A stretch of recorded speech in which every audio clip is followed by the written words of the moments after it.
Classic novels adapted for MIRadio. Hear them every day with Jessica Dada. Bookshelf. Hello and welcome to Bookshelf with me, Jessica Dada. We've got two short stories for you today. The first one is called The Little Thief in the Pantry by Anonymous. The Little Thief in the Pantry is in the collection A Christmas Hamper, a volume of pictures and stories for little folks, published in 1889 by T. Nelson and Sons by various unattributed authors. It's a lesson about perspective and a little girl's compassion for a mouse that learns the difference between stealing and giving. And most importantly, obey your mother. All right, shall we start reading The Little Thief in the Pantry?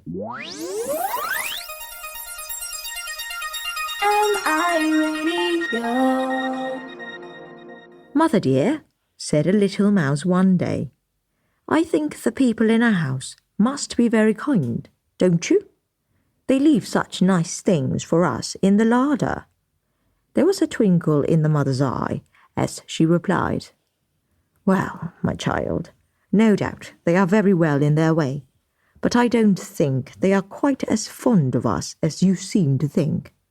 Now remember, Greywhiskers, I have absolutely forbidden you to put your nose above the ground unless I am with you.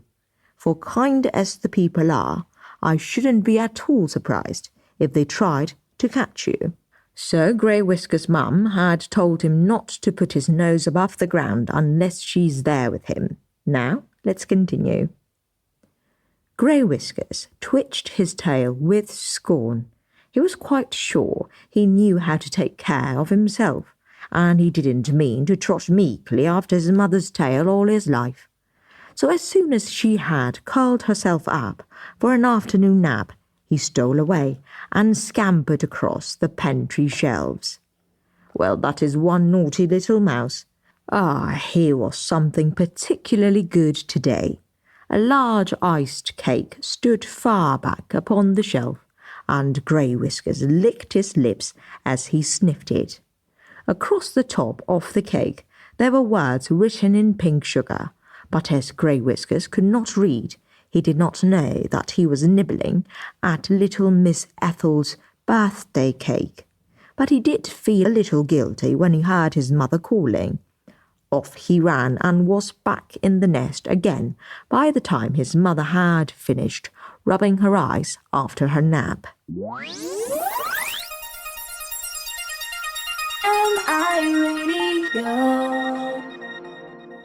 She took Greywhiskers up to the pantry then, and when she saw the hole in the cake, she seemed a little annoyed.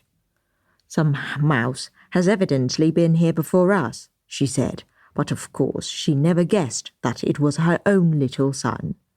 The next day the naughty little mouse again popped up to the pantry when his mother was asleep, but at first he could find nothing at all to eat, though there was a most delicious smell of toasted cheese. Presently he found a dear little wooden house, and there hung the cheese just inside it. In ran Greywhiskers, but oh, click, went the little wooden house, and Mousie was caught fast in a trap.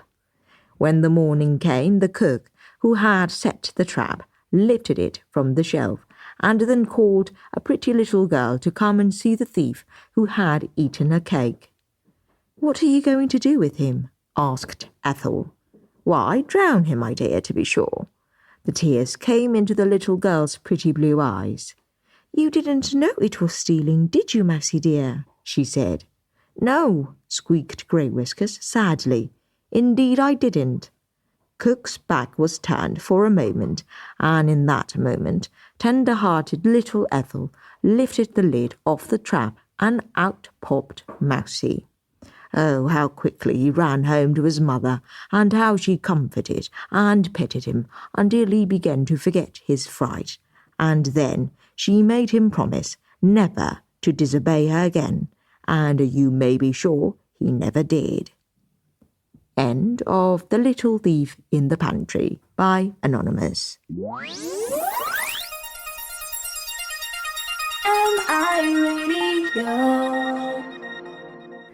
Moving on to the second short story for today, this is The Ass and the Load of Salt by Aesop.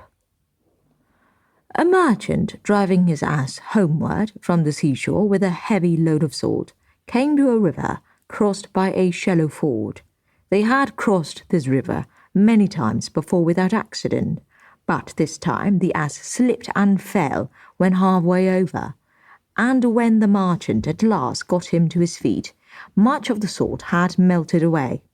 Delighted to find how much lighter his burden had become, the ass finished the journey very gaily. This is MIRadio, your number one international radio station.